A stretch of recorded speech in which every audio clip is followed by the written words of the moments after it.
जय श्री राधेकृष्ण दर्शक बंधु चलतु जानिबा आजिर भाग्य भविष्य। आज हेउछि 30 जुलाई 2026 गुरुवार।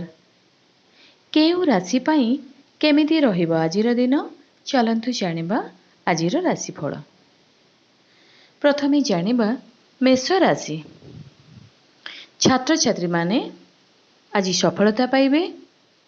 व्यवसाय अनुकूल हेबो।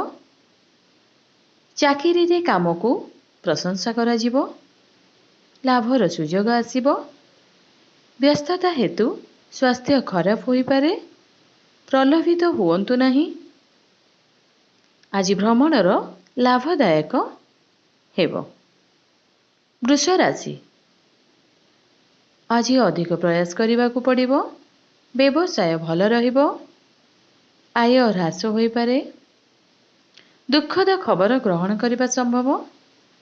वृथा परिश्रम चलिबो। काम करिबा भली अनुभव करिवे नाही। अनावश्यक विवाद उपजिबारे।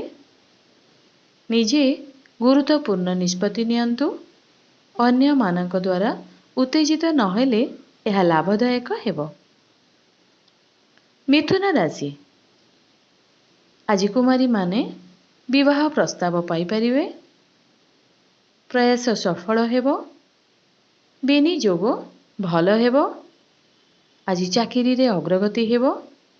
व्यवसाय लाभदायक हेबो। प्रलोभित हुअन्तु नाही। शीघ्र किछि काम करन्तु नाही। क्रॉनिक रोग समस्या सृष्टि होई पारे। एक जरूरी जिनिस निखोज होई पारे। आज चिंता एवं टेंशन रहिबे। कर्कट राशि। आज व्यवसाय यात्रा सफल हेबो। रोजगार पाइबा पई प्रयास सफल हेबो।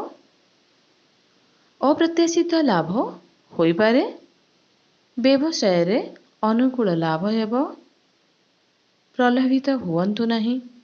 कौनसी निष्पत्ति नेबाकू तत्पर हुअन्तु नाही। कारोबार रे सावधान रुहन्तु। आपण क्लांत एवं दुर्बल अनुभव करिवे। सिंह राशि। घर बाहरे सहयोग मिलिबो। उपहार ग्रहण करिबा संभव अटे। बेकारी दूर हेबो। हठात कौनसी स्थानरु लाभर सुजोग हेबार संभावना रहिछि। कौनसी बड़ समस्यार समाधान हेबो। विनियोग एवं चाकरी अनुकूल लाभ हेबो।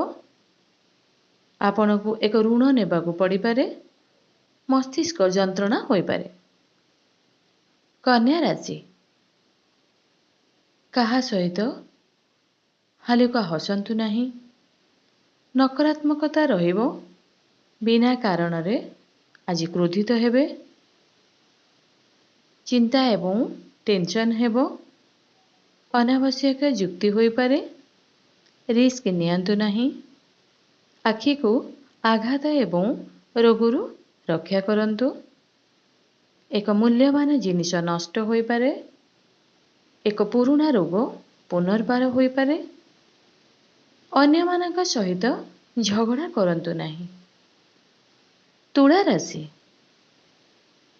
व्यवसाय यात्रा अनुकूल लाभ देबो। लाभ पाई सुजोग बारंबार आसिबो। निज विवेक व्यवहार करन्तु। अदरकारी जिनिस रे समय नष्ट करन्तु नाही। विनियोग भल हेबो। चाकरी रे अग्रगतिर संभावना रहिछि। व्यवसायर गति वृद्धि पाइबो। लाभ वृद्धि पाइबो। प्रलोभित हुअन्तु नाही। देय फेरस्त पाई प्रयास सफल हेबो। बिछा राशि। आज केही जणे बड़ समस्यार सम्मुखीन होई पारंती। एक नूतन योजना प्रस्तुत हेबो। कार्य दक्षता रे उन्नति करिबो। एक निर्दिष्ट क्षेत्र रे सामाजिक कार्य करिबाकू इच्छा रहिबो। प्रभावर क्षेत्र वृद्धि पाइबो। विनियोग भल हेबो। कौनसी क्रॉनिक रोग असुविधा सृष्टि करिबो। विरोधी माने ସକ୍ରିୟ ରହିବେ। ଧନୁ ରାଶି, ବ୍ୟବସାୟ ଭଲ ହେବ। ବିନିଯୋଗ ମଧ୍ୟ ଭଲ ରହିବ। ଅନ୍ୟମାନଙ୍କ କାର୍ଯ୍ୟରେ ହସ୍ତକ୍ଷେପ କରନ୍ତୁ ନାହିଁ। ଆଘାତ ଏବଂ ରୋଗରୁ ଦୂରେଇ ରୁହନ୍ତୁ। ଆଜି ସ୍ୱାସ୍ଥ୍ୟର ଯତ୍ନ ନିଅନ୍ତୁ।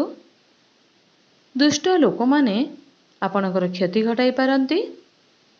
ଲାଭ ବୃଦ୍ଧି ପାଇବା ଏବଂ ସୁଖ ମିଳିବ। ଧାର୍ମିକ କାର୍ଯ୍ୟକଳାପ ପ୍ରତି ଆଗ୍ରହ ବୃଦ୍ଧି ପାଇବ।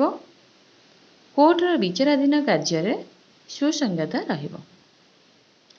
ମକର ରାଶି, ଆଜି ପତି ପତ୍ନୀଙ୍କର ସ୍ୱାସ୍ଥ୍ୟ ବିଷୟରେ ଚିନ୍ତା ହେବ। ଯାନ ଏବଂ ଯନ୍ତ୍ରର ବ୍ୟବହାରରେ ଅସାବଧାନ ହୁଅନ୍ତୁ ନାହିଁ। ମୂଲ୍ୟବାନ ସାମଗ୍ରୀ ତୁମ ସହିତ ରଖନ୍ତୁ। ଏପରି କିଛି କରନ୍ତୁ ନାହିଁ ଯାହା ପରେ ଆପଣଙ୍କୁ ଅନୁତାପ କରିବାକୁ ପଡ଼ିବ। ରିସ୍କ ନିଅନ୍ତୁ ନାହିଁ। କଥାବାର୍ତ୍ତା ଭାଷାରେ ହାଲୁକା ଶବ୍ଦ ବ୍ୟବହାର କରିବା ଠାରୁ ଦୂରେଇ ରୁହନ୍ତୁ। କମ୍ ପ୍ରତିଦ୍ୱନ୍ଦ୍ୱିତା ହେବ। ଶତ୍ରୁମାନେ ସକ୍ରିୟ ରହିବେ। କୁମ୍ଭ ରାଶି, ଆଜି ବ୍ୟବସାୟ ଅନୁକୂଳ ହେବ। ଘର ବାହାରେ ସୁଖ ମିଳିବ। ସେୟାର ବଜାରରୁ ଲାଭ ମିଳିବ। ଉଚ୍ଚ ପଦାଧିକାରୀମାନେ ଚାକିରିରେ ଖୁସି ହେବେ। ଭାଗ୍ୟ ତୁମ ସହିତ ରହିବ। ସମସ୍ତ କାର୍ଯ୍ୟ ସମାପ୍ତ ହେବ। କୋର୍ଟରେ ବିଚାରାଧୀନ କାର୍ଯ୍ୟ ସମାପ୍ତ ହେବ। ତୁମେ ତୁମର ଜୀବନସାଥୀଙ୍କ ଠାରୁ ସମର୍ଥନ ପାଇବ। ମୀନ ରାଶି, ଆଜି ଜମା ହୋଇଥିବା ପାଣ୍ଠିରେ ବୃଦ୍ଧି ଘଟିବ। ଏହାର ପ୍ରଭାବ ଚାକିରିରେ ବୃଦ୍ଧି ପାଇବ। ସେୟାର ବଜାରରେ ବୁଦ୍ଧିମାନ ଭାବରେ ବିନିଯୋଗ କରନ୍ତୁ। ସମ୍ପତ୍ତି କାର୍ଯ୍ୟ ବଡ଼ ଲାଭ ଦେଇପାରେ। ଆଜି ଅସୁବିଧା ଠାରୁ ଦୂରରେ ରୁହନ୍ତୁ। ଘର ବାହାରେ ସୁଖ ମିଳିବ। ରୋଜଗାରର ବୃଦ୍ଧି ପାଇବ ଏବଂ ବେକାରୀ ସମସ୍ୟା ଦୂର ହେବ। ଅର୍ଥନୈତିକ ପ୍ରଗତି ପାଇଁ ପ୍ରୟାସ ସଫଳ ହେବ।